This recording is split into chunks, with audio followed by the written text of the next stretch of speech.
না তুই ফোনটা কেটে দেখ।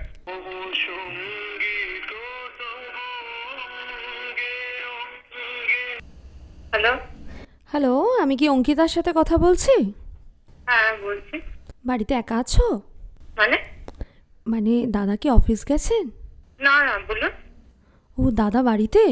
হ্যাঁ হ্যাঁ, কে বলছেন আপনি?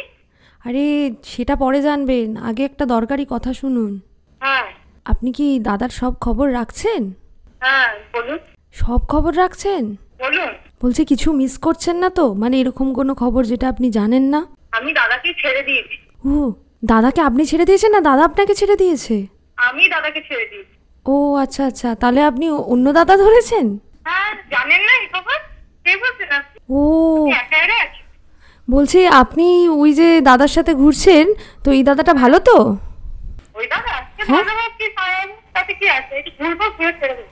ও আচ্ছা আচ্ছা, বলছি আমি কোনো নাম্বার পাঠাবো আপনাকে দাদার? মানে আমি সাপ্লাই দেবো? লাগবে না, আমার হাতেই আছে। আপনার লাগলে বলুন, আমি আপনাকে দিতে পারি। না না না, আমার লাগবে না দিদি। ও আমি এসব ছোটোখাটো কাজ করি না। ও আচ্ছা। আমি একটু বড় লেভেলে খেলি। হ্যাঁ? আমি একটু বড় লেভেলে খেলি।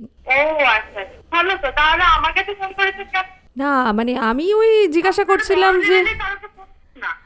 আমি আর কি ওই ফোন করেছিলাম একটু দাদার মানে নতুন যে দাদার সাথে ঘুরছেন তার থেকে বেটার একটা অপশন আপনাকে দেবো বলে। আমাকে সে গেছে, আমার বয়স হচ্ছে, আমি সব জানি। দেখবো কার কোন টাকা ভালো, টাকা খারাপ, সব জানি।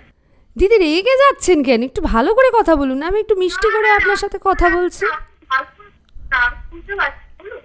ও রাখছেন না তো? আমি দাদাটা তো সামনেই বসে আছি, আপনার আবার কোন দাদার কথা বলছেন? আরে দাদা আপনি সামনে, আপনাকে আর কি বলবো দাদা, মানে এইসব কথা আমি কি করে বলি বলুন? একটু লজ্জা শরম তো আছে বলুন। না তুই দিয়ে ফোনটা কেটে দেখ।